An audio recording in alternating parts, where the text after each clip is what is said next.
Hello, welcome to today's webinar on Project Management 101. This webinar is the first of a series hosted by the TxDOT Technical Committee on Project Management.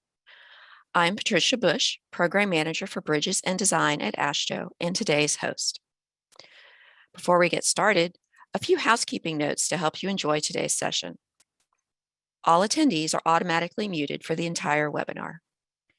If you have questions at any point during the presentations, you can submit them by using the Q&A button on your Zoom webinar control panel. We will answer them as time allows at the end of the webinar. This session is being recorded, and the link will be made available on the Technical Committee on Project Management webpage. You can easily navigate to it by going to design.transportation.org and selecting Project Management from the menu on the left. PDFs of today's presentations will be made available on the TCPM webpage. An email with a PDH certificate will be sent to all attendees later today. If you can't find it, be sure to check your spam or junk folders. Download the certificate and keep it for your records. Now I will turn things over to Lynn Isaac, Director of the Project and Portfolio Management section at the Texas DOT. Thank you, Tricia. Good afternoon. My name is Lynn Isaac. As was mentioned, I serve at the Texas Department of Transportation as the Director of the Project and Portfolio Management team. I want to welcome you to today's session. We are here today on behalf of the Technical Subcommittee on Project Management under the Committee on Design with TxDOT, where I serve as the Vice Chair, and Rob Tieman, who is here with me as well. He is the chair of our committee for project management. A little bit of background as to how we got here today. We have started this as a grassroots effort within the Texas DOT as a roundtable discussion focused on elevating the discipline of project management. And so we were able to work together in partnership with TxDOT to bring this and elevate this discussion and this community of practice to a higher level and nationwide and to you today. So we want to welcome everyone here from all over the USA. I'm going to share my screen real quick because I think it's really interesting to show who we have represented today. And as we were putting this together, we realized that we have most state DOTs. So if I can enlarge this, there we go. You may be seeing the correct screen. If not, let me know. But as you can, I'm sorry? It's the view screen. Okay, let me just, there was a way to swap this before. Up, display settings. Okay. Oh, sure enough. Thank you. There we go. So as you can see, we have most states here today with us, with an exception of the ones that are not colored in, but we hope that they will join us for our next webinar series as we continue, which we do intend to have the fourth Thursday of each quarter. And a little bit of detail as to who's represented and how many. As I was looking through the list, we have a number of states that have at least 60 people registered today. So I wanted to just do a shout out to Georgia DOT, Michigan DOT, Missouri DOT, and then Virginia DOT. And there are also a lot of local governments and county governments and MPOs and some consultants with us today. So we really appreciate you being here, and we hope you get value out of the session today. We're very excited to bring you the inaugural discussion on project management. So I will now shift back over to, if we could, to the pictures. I'll stop sharing. So Tricia, if you want to bring those back up, I'll do introductions and introduce our speakers for today. And we have been informed that North Dakota is present. Great, North Dakota, welcome. Thank you for pointing that out. We really appreciate that. All right, so As you can see on your screen, we have, excuse me, hold on one second. Got to get to my notes here. All right, we have Rob Tieman. He serves as the director of the Virginia Department of Transportation's Project Management Office. And that office provides project management and engineering support for preliminary engineering projects within the VDOT 6 years improvement program. And they focus on 4 areas of responsibilities, including program management, governance, training, and advocacy.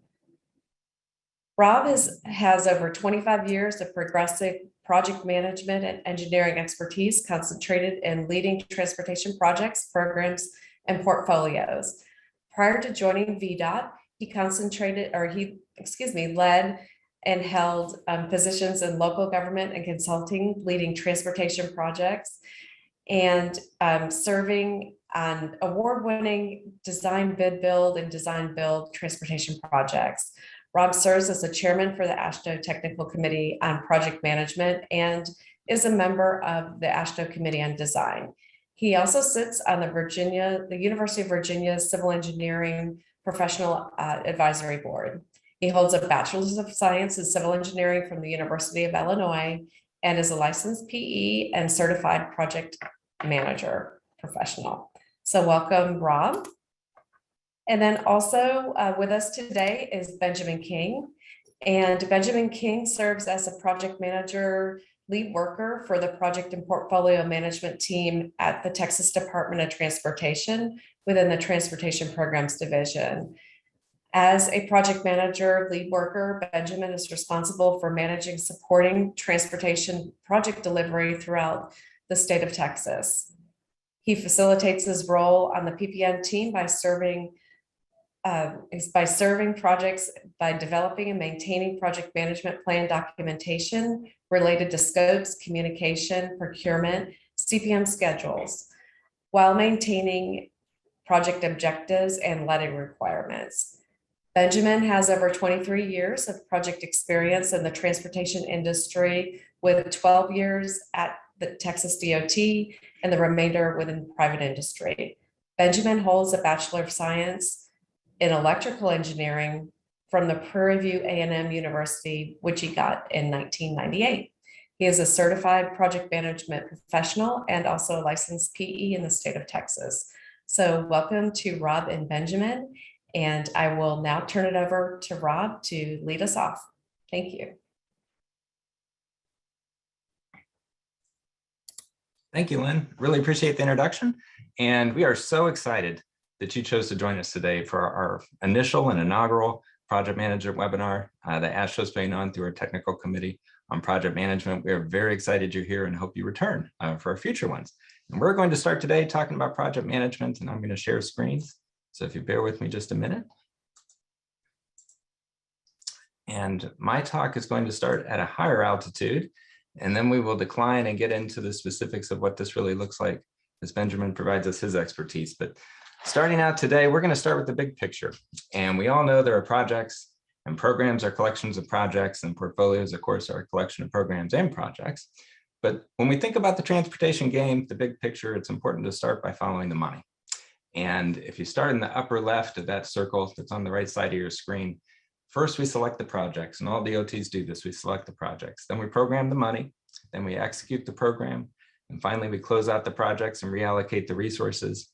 And then we do this all over again. We rinse and repeat every fiscal year. We select the projects, program the money, execute the programs, and continue around the horn of that cycle. Now, why do we do this? I'm going to start at the bottom here. It starts with the projects.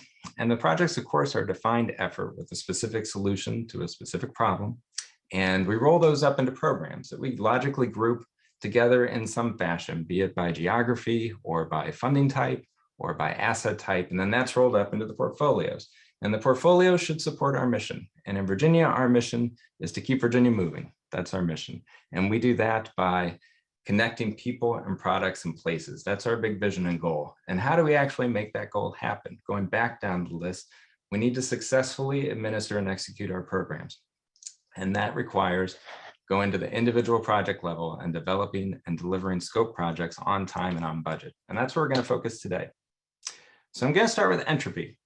Going back to your education many years ago, at least for me, entropy, the second law of thermodynamics, I'm going to paraphrase. If left to your own devices, most systems will naturally increase their level of disorder, all on their own. And in transportation project management, entropy and bureaucratic inertia are real. And if you don't believe that, you probably haven't managed enough transportation projects. They are real. Projects do not naturally develop and deliver themselves on time and on budget. They need to be consistently monitored and actively managed in order to be successful. So how do we do that? We're going to start by talking about the triple constraint. And most of you have probably seen this before. It's a triangle you see on the left-hand side of your screen. The three legs are budget, scope, and schedule. And they are uniquely interconnected.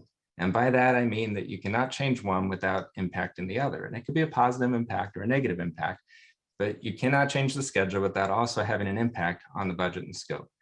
And this fundamental reality is imperative that a project manager understand it. Now, there are other considerations. There's certainly underlying connections of risk, resources, and qualities, and you may have your own success criteria, of course. But going back to the triple constraint, that's where a project manager should live, the budget, scope, schedule. That is so important. That's where the project manager lives, and he should fiercely protect it.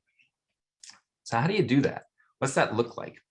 Well, what you see on the screen here is the process people should follow. It's relatively simple in concept. It can be a little more difficult to do in reality, but it's tremendously important. And start in the upper right there, you confirm the scope. Are you still solving the problem you meant to solve? Is the problem still existing, or have the situations changed? But are you still applying a reasonable and logical solution to solve your problem? Then you need to monitor the schedule. Are we still on track? Update the estimate. How much do you think it's going to cost? Is it what you thought it was going to cost, or has that changed? And then go back and verify the budget. Do you have enough money to build it? And you repeat this again and again and again, especially at the milestone meetings you have, be it 30, 60, or 90% reviews. But throughout the course of the project, this is what a project manager should be doing. And this is the basis for change management, which we'll talk about in a little bit. Now, I love this picture, because I think there's a lot of analogies with project management that can be drawn here. And project manager, of course, is the conductor in this, and there he is going crazy, trying to juggle all kinds of things, looking out across his team, this collection of experts and subject matter experts and disciplines, all trying to bring together their talents and their skills in harmony to make a wonderful finished product. And if you look across the team, you can see some people are maybe paying closer attention than others. But they're all working together for a common goal.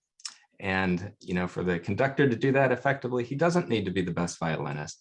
He may not know how to play the viola or bass at all, but he does need to understand the capacity and the constraints of the instruments in those disciplines. And that's tremendously important for him to be able to do his job. And we'll talk about that in a minute. As an aside, if you look over on the right-hand side of the screen, you see the project management, and then there's really three spheres of how we do our work and who we involve. And one is people and processes and technology. And the people, of course, are the teams that you have for your projects and your stakeholders. The processes are the project development plan, which we'll talk about in a minute, and all the systems your organizations have to capture and track the workflow of that project through development. And then technology is the engineering, the actual solutions. Now, most of the pain points in project management occur where these intersect. So if you're a project manager, be aware of that. If you're a program manager or a portfolio manager and looking to increase efficiencies in your organization, look where these intersect, because there's usually great opportunities there. What you see on your screen right now, this is VDOT's project development process. And don't pay too much attention to the content. The content really doesn't matter unless you live in Virginia, because each state has something similar. And that's tremendously important. And I use the analogy, if you're a game player, you hear about this game, a wonderful new board game, a complicated board game, those you play all night, and you run out and you buy it, and it may be Catan or Ticket to Ride or many, many others. And you get together your family and friends and lay it out on the table, and you're not quite sure how to set it up, but you've kind of heard how it's played. So just kind of jump in because you're anxious to play and get moving. Somebody has to read the directions, or chaos will eventually ensue. And as project manager, you need to read the directions. And the project development process is really the instruction book on how to play the transportation project management game. It is hugely important. For VDOT, we divide ours into 5 phases. Starts up in the left with project initiation. Down at the lower right, you have advertisement. If you click on those phases, it goes into increased granularity, and every DOT has something similar, I'm sure. What's important here is if you look at the legend portion of the screen, you see the little boxes for state required, federal required, and federal and state required. We didn't just make this up. We didn't just create a project development process to make things more difficult. In actuality, we try and optimize it. And so there are logical waterfall type flows that need to be done to develop a project, but you also have to do it in such a manner that it's fully federally reimbursable. So there is some flexibility here, but you need to know what you're doing because many of these things are required by state code. And again, this is VDOT's. Your DOT has their own. I particularly like this view, which is pulling up in altitude just a bit. And you can see the different disciplines there and the different colors going across the screen. On the left-hand side, starts with project initiation. On the right-hand side, you eventually get to advertisement. And why I like this view is if you look right in the middle of the screen and you see that green path of lines across that chart, that's the environmental division. So they're doing things from start to finish. And they have their own tasks they're completing. Then you have materials, structures and bridge, and that light blue. They're doing things throughout the life of that project. And they have their head down and they're swimming in their own lane, doing exactly what they need to do. Project manager needs to be able to pull up and see the big picture. They need to be able to determine, is structure and bridge getting too far ahead? Do we need to coordinate with environmental at this point? Whatever it may be, they need to be able to see the totality of the picture to be able to optimize things. This is probably the most important slide I have in my presentation, which is 5 questions every project manager should be able to answer at any time, I would say. And that is what needs to be done, who on the team needs to do it, when it needs to be done, why it's important, and how it impacts the project development process. This is tremendously important. When your leadership or your managers come to you and say, how do we speed up this project? Can we crash the schedule in this portion of it? Can we accelerate this task? You cannot intelligently or responsibly answer that question to your leadership unless you can answer these 5 questions. And to answer these 5 questions, you need to really understand and know your own project development process. That is the only thing of which you as project manager are an expert. If you have an environmental concern or need clarification on a technical matter, you go to your environmental team. Same with structures and bridge or hydraulics or whatever the discipline. Those are your subject matter experts, your team members. What you are the expert on is how to get from point A to point B, which means you need to be able to answer these questions. So where do projects get into trouble? There's lots of reasons why transportation projects sometimes get a little sideways, but I'm going to group them in these 3 areas. The first is people don't understand the issues. It's common, unfortunately, sometimes that there are unintended and intended consequences of actions and decisions. So a decision is made, an action is taken, and all of a sudden a ripple impact pops up 3 months later in a different discipline. And you don't necessarily feel like you're able to foresee it or know how to respond to it. That is almost always the case, that the cause is a lack of knowledge or understanding of that project development plan. You really need to understand why all those things are happening and how they're interconnected. The second category of problems, I would say, is people who don't know you have a problem. And this often occurs because people don't actively manage the triple constraint. Going back to the earlier slide, they don't confirm the scope and monitor the schedule and update the estimate and verify the budget in a continual manner. So things lag. And if there's months or years in between some of those things, you don't know you have a problem perhaps in order to be able to address it. And lastly, this is the denial category. People who maybe feel in their gut like something's not right, or they know there's a problem, but they're just hoping it'll go away, or maybe it'll wait till next fiscal year, or maybe there'll be a change in leadership or staff and the problem will go away. When you know there's a problem, it's your responsibility to promptly address it. And the only way to do that is prompt and appropriate change management as defined by your organization, whatever that looks like. So to be a competent and effective project manager, you need to have 2 things in my mind. You need to have the technical skills. You need to be able to understand the capacity and the constraints of the disciplines with which you're working and directing and coordinating. That's tremendously important. And as we just talked about, you need to have that expertise of the process knowledge. That is the thing that you bring to the table as a project manager. That is your area of expertise, is that process knowledge. If you do those 2 things, you have the ability to be a competent and effective project manager. That won't make you a great project manager, though. To be an outstanding project manager, there's this whole other sphere of things that we call soft skills. Things like leadership and team building. These things are tremendously important. They aren't necessarily taught, at least when I came through in engineering schools, as you would expect or hope them to be, but they are tremendously important to you during your job. You need to be able to motivate your team. You need to be able to communicate. The Project Management Institute says 90% of a project manager's time is spent in communication. 90%. It is a huge part of your job, whether you like it or not. Things like influencing people, decision-making, being politically and cultural aware is huge to being able to communicate with others in an effective way. Understanding negotiation, being able to build trust, not only with your team members and your leadership to be able to manage up and down, but also with their stakeholders. Being able to resolve conflict in a constructive way and build positive relationships, coaching, all these things really matter to you being able to do your job and being a tremendous and outstanding project manager. So that is kind of a big picture overview. And I'm going to turn it back over to Lynn, who will shepherd us over to Benjamin. All right, thank you, Rob. And I did want to point out, I did see a couple questions come in on the chat. So, or I guess they're on the Q&A panel as opposed to the chat. But please feel free to put your questions there. There was a comment, Rob, about, sometimes the issue is we don't know what we don't know. So as project managers, that's something that, those things can always come up and bite you when you least expect it. So don't think there was a question there, but a good comment. So thank you, Rob. And we will come back to you if there are questions at the end. Again, if anybody has a question to pose, feel free to put that in the Q&A and we will try to get to those if we can. So Benjamin, I see you're on the screen there and looks like you're ready to go. So if you want to share your screen, we'll turn it over to you. And I think you're going to dive down a little bit deeper into the day in the life of a project manager at TxDOT. So we'll turn it over to you. All righty, thank you, Lynn. So let me share my screen.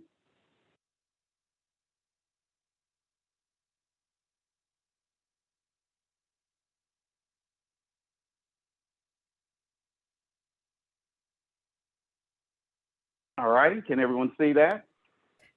Yes. All righty, so a day in the life of a TxDOT project manager. So good afternoon, everyone. My name is Benjamin King, and I serve as a project manager lead worker for TxDOT's Transportation Programs Division, the project and portfolio management section. Today, I would like to walk you through a day in the life of a TxDOT project manager. So first, I'd like to start off with some background information about our project and portfolio management team. Our team's vision is to be the go-to resource for project, program, and portfolio management here at TxDOT. Our mission is to develop and support project, program, and portfolio managers to strengthen the knowledge base for successful project delivery.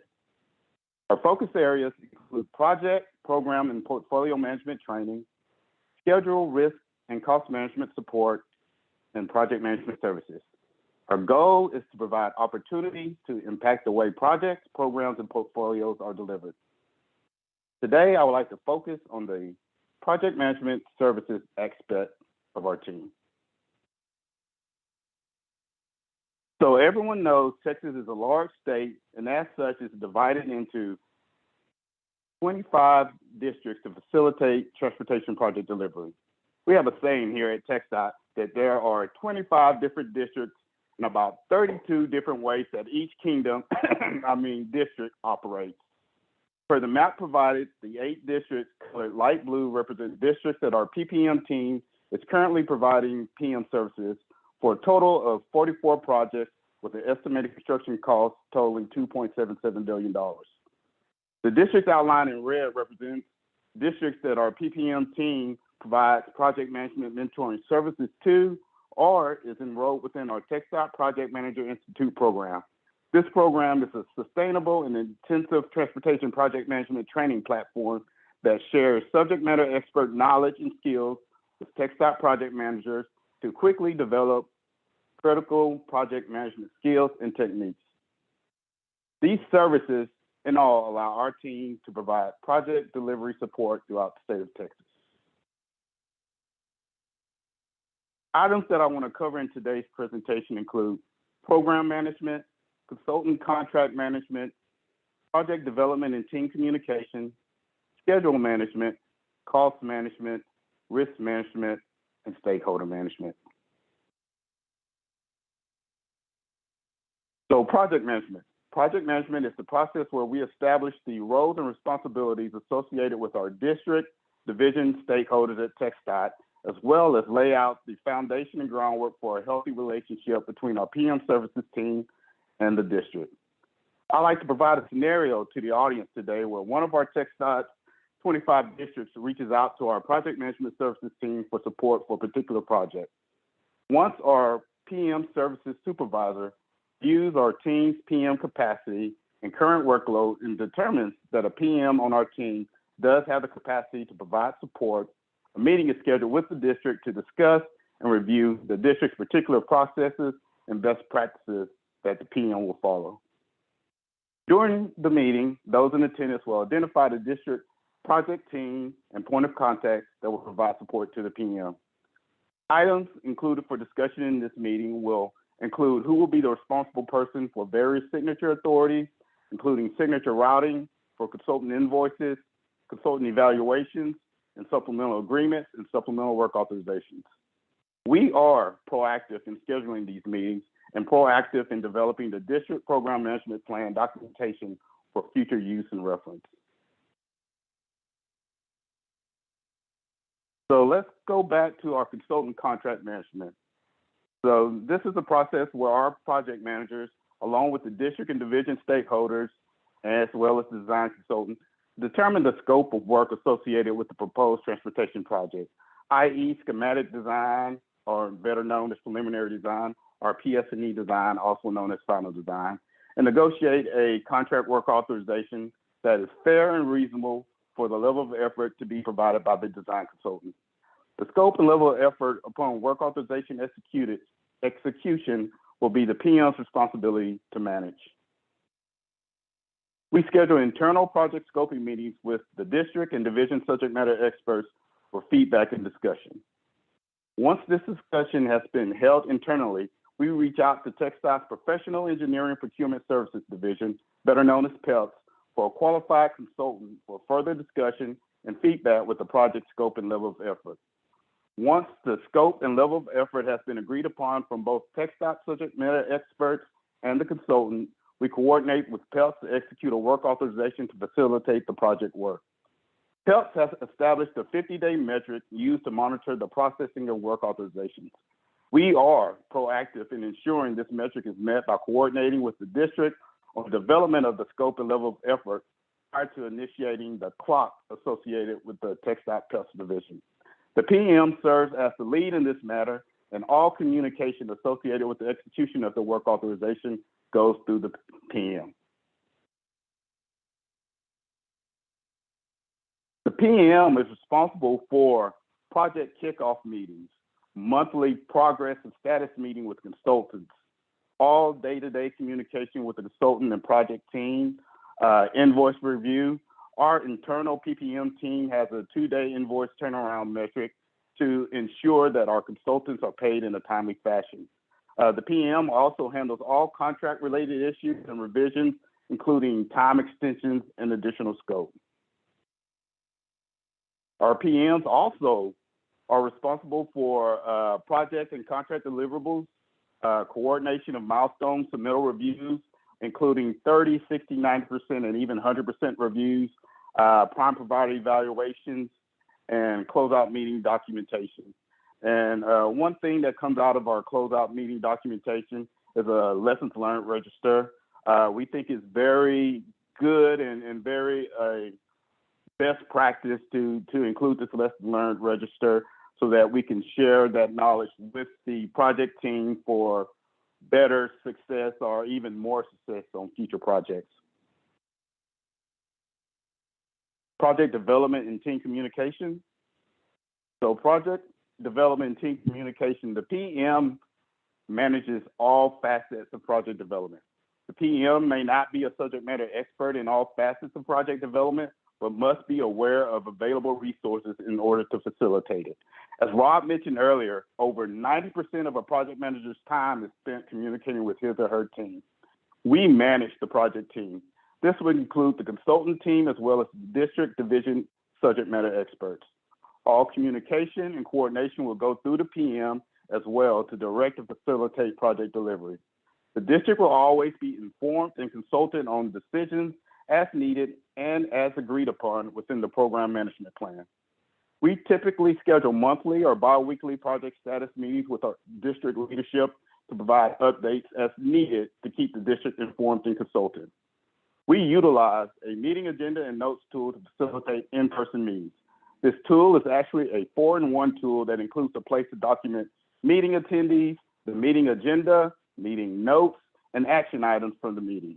We also utilize a project status update template, which is in a PowerPoint format to facilitate project status meetings virtually as well. Our project status meetings include discussions on contract and budget information, ongoing project risks and issues, design and environmental status updates, right-of-way and railroad coordination status updates, the status of utility coordination and relocations, as well as the status of stakeholder communications. Schedule management. Schedule management is the process where we establish a listing of project activities, milestones, and deliverables associated with the project. The PM develops a Primavera P6 schedule with the help of subject matter experts in the project team. The PM updates the schedule monthly, baselines and assigns tracker codes for TxDOT's external reporting system. The tracker codes for external reporting are used to provide the percentage complete as well as status updates of the project to the public. All schedule changes and impacts are communicated to the district leadership. Cost management. Cost management is the process where the PM manages the costs associated with the consultant contract management, as well as costs associated with the project's construction cost estimate. We are very direct in monitoring and controlling consultant project development budgets by utilizing tools such as an invoice ledger to ensure invoices are tracked and documented for accounting purposes. Risk management. Risk management is the process where the PM and support team identify, assess, and control threats and opportunities associated with a particular project. We are deliberate in managing project risk by utilizing a project management tool known as a project risk and issue register. Stakeholder management. Stakeholder management is the process where the PM identifies stakeholders, their needs and expectations, and then plans and implements various tasks to engage them. The diagram shown in the slide depicts the 3 attributes of a stakeholder. These include power, legitimacy, and urgency. Power is the influence or authority of the stakeholder on your project or its objectives. Legitimacy is how genuinely involved the stakeholder is with your project. Urgency is the degree to which stakeholder requirements call for immediate attention. Stakeholder register is a great tool to utilize when performing stakeholder management. Project manager communicates directly with stakeholders or provides all project information to district point of contact to communicate with stakeholders. We typically recommend a separate stakeholders meeting for projects that require special attention to cater to the needs of the stakeholders. Our team has facilitated these meetings with municipality stakeholders as well as private corporations and entities. Wrap up in conclusion. Overall, within the day in the life of a TxDOT project manager, our project managers take on and accept challenges dealing with everything from conflicts with district leadership, engineering consultants, as well as outside private stakeholders. Through the processes mentioned in today's presentation, though, our project managers successfully deliver transportation projects throughout the state of Texas with the highest level of customer satisfaction. Hopefully you found the presentation today useful and can relate the items discussed to your everyday project management tasks and projects in the future. So before I leave, I'd like to provide a recap of a few of the project management tools that our PPM team uses for managing our transportation projects. These tools include meeting agenda and notes. This typically is used to document meeting minutes for a project.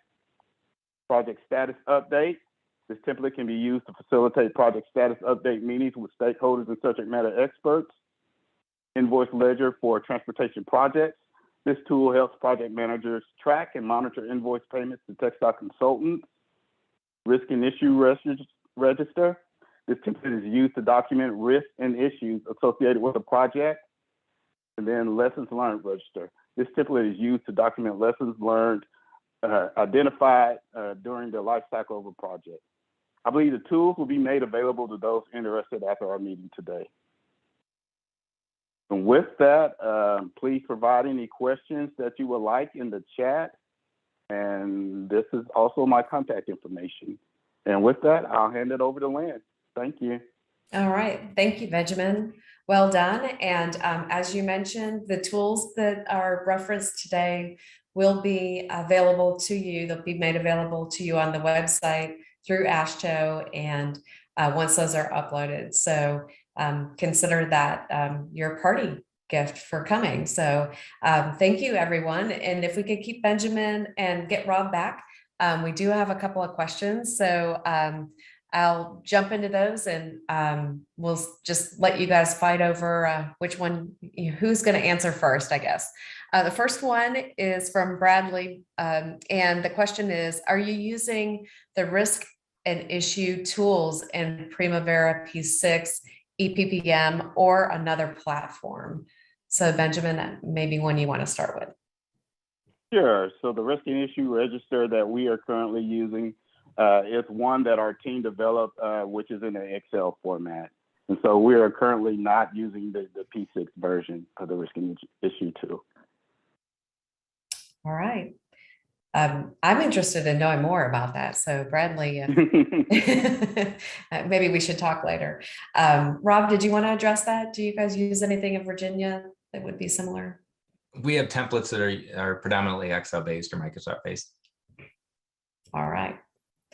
Very good. All right. The next question is, what project management method do you follow? The waterfall method or the agile methodology? I'll jump in there, Lynn. So Okay. we here at TxDOT, we use the waterfall method. The agile, I would think, is more for I would call it IT folks and those developing new and different technologies. And so we're typically using the waterfall method. Rob, do you have anything to add? I would agree. Most transportation projects certainly follow more waterfall flow. I would add that, conceptually, agile allows scope to be the variant where your budget and schedule are fixed. And I am seeing some changes in the transportation industry pending the funding source, where your budget and schedule is more fixed and your scope is more variant. And in that case, I think we're taking aspects of agile and trying to incorporate in some of our funding programs and how we manage those projects, but it's not wholehearted agile like it would be in IT. All right. Thank you both. There were some questions moving around here. Oh, you got a shout out that you guys did a good job. So that's always good to hear. So Leah Quattawam asked a question, and it's to both of you guys. How many active projects do TxDOT and VDOT PMs typically manage at one time? That's a good question. That's a great question, and it doesn't have a simple answer. We divide our workload into project managers and project coordinators, and project managers are typically those that are handling VDOT administered projects, where they are the true project manager driving the project. Our project coordinators oversee projects that are on our locally administered side. So they still certainly have the same goals of developing a scope project on time and on budget, but they take less of a directive role and more liaison role coordinating with the localities. So in those circumstances, project coordinators do carry more projects than the project managers. And I'm kind of avoiding a specific numeric answer because it depends on the complexity of the project and such, but it varies by district in Virginia, but a project manager may have anywhere from 5 to 10 to 15 or 20 projects. A project coordinator, may have that many or maybe double or triple that many, pending what they're chasing down with the localities with which they're working. All right, thank you. Benjamin, do you have something to add? Sure. And so for our team, I'll use our team in general. We have a tool called a PM capacity tool that we utilize, and kind of what Rob mentioned, it kind of takes into account the project as well as the complexity of the project. And we try to determine our project manager's workload based on that. And so what we have come up with is call it a number to where 75% of the PM's capacity is allocated towards managing projects. And then the other remaining capacity is utilized for various initiatives for TxDOT. And so with that, we try to make sure, based on the complexity of a project, we, for projects, I guess, be a point. And a project could be a 10-point project, a 25-point project, or even a 35-point project. And that kind of allocates, okay, how much of that 75% or 75-point total will that project consume? All right. So it brings in the project complexity, I think, to that calculation, correct? That is correct. And so, as Rob mentioned, you can have multiple 15-point projects, or you could have 3 25-point projects. It just all depends on the complexity. Gotcha. All right. Thank you so much. Appreciate that. Benjamin, this is a question for you. Which team members are consulted for the lessons learned portion of the project, and when does that happen? Okay, so for the lessons learned register, we typically hold that after the final project deliverables have been delivered. And so we'll sit down, we'll meet with I call it the district leadership. And for TxDOT, it includes the TP&D director, the design engineer, as well as the area office that's going to be in charge of the construction for the project, and pretty much let them know, hey, this is where we started, this is where we ended. Files are located here. If you have any questions, contact me during construction, and we're there to pretty much do a transition from design over to construction. And then with those lessons learned, it's definitely something that goes back to the district so that they can implement it, as well as us implement it for future projects. All right. Rob and Virginia, do y'all do anything with lessons learned or have a process on that? We do, probably not as much as we should. Honestly, the workflow after a project is out the door. Oftentimes people are worried about the fires of the day, but I think there's a lot of advantage in looking back and trying to capture those lessons learned. Absolutely. All right.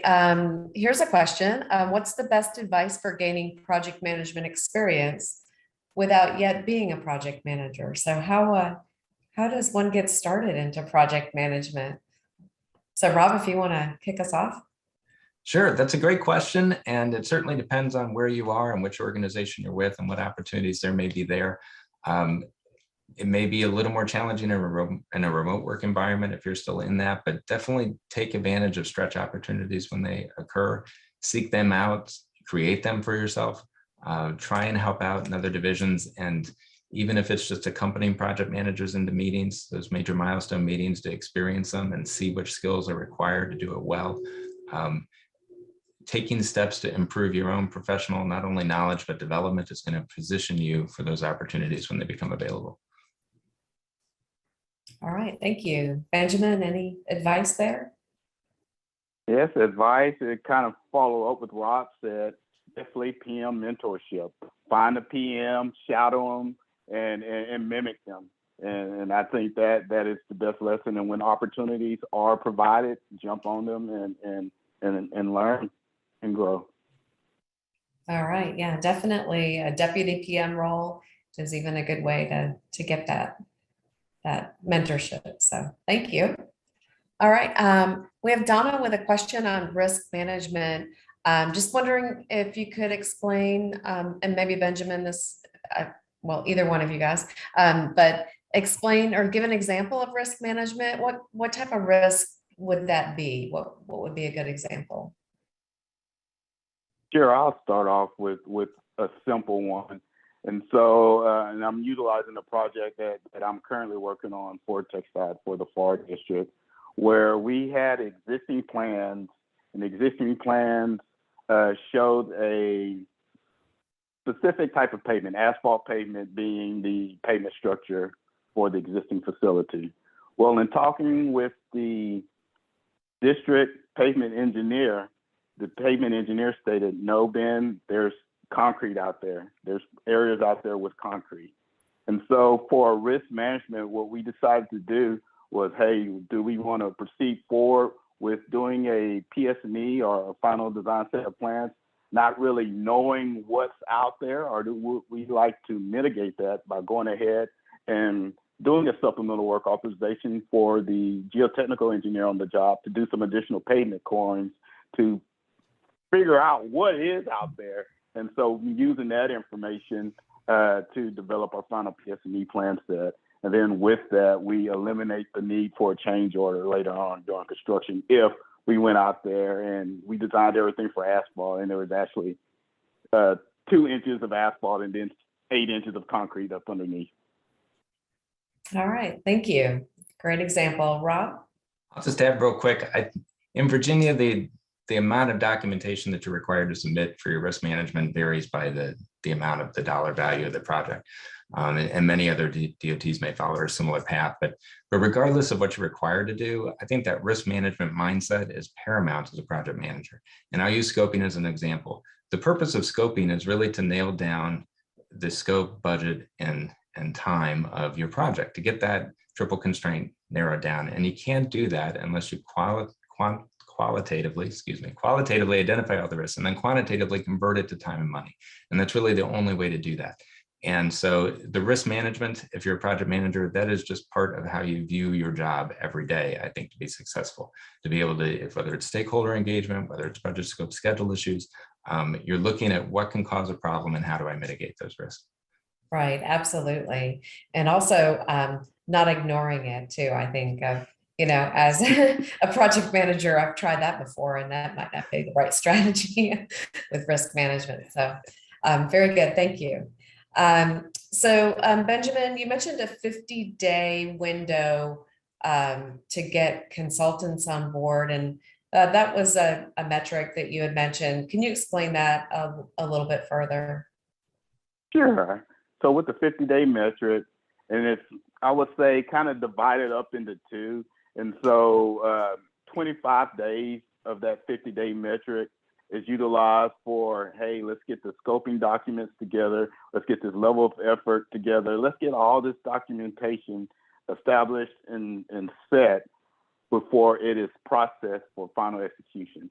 And so I, as the PM, as well as the consultant and the district, we come up with our scope and level of effort during those first 25 days. And so for us, we found it a best practice to go ahead and start that typically earlier than before we request assignments from PEPs. And so with that, once we get the scope and level of effort established and agreed upon, and then it's submitted to PEPs. And typically the PM has that 21st 25 days of the 50 days to get that information to PEPs, and then PEPs has the second half of the 25 days where they are processing, getting signature authorities, and getting the final signatures for execution. All right, thank you. Appreciate that insight. There's a question around the stakeholder diagram, maybe the stakeholder register, Benjamin, that you had mentioned. Jeff had a question on that. If you could dive a little bit deeper into what does that entail? So what that entails, it just kind of, you identify the importance or level of importance of the stakeholders. And so you have the power, you have the legitimacy, and you have the urgency. And so as the more urgent or more responsive that the stakeholder needs you to be as a PM, the more powerful they are. And then as well as, hey, can this stakeholder stop your project? Can they remove funds from your project to keeping it going? That's kind of where the power comes from. And with the legitimacy comes in, are they even, does this project serve them in some capacity or another? And so the legitimacy, are they a legit stakeholder, or are they someone that hey, this will definitely impact them, they definitely have interest in this project, or it may not be legitimate to them and they may be a minor stakeholder.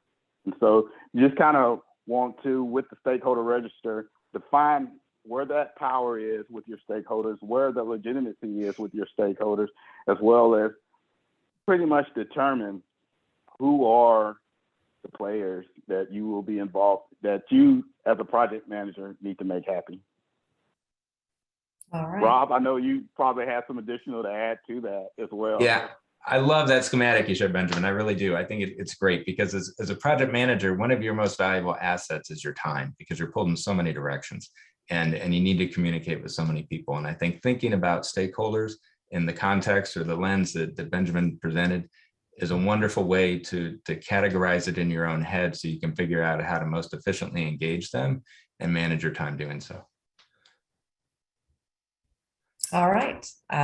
We will move on. We have a few more questions. I know we're getting close on time and we will wrap up here on time. That's our goal. So the question I was just going to ask went away. Where did that go?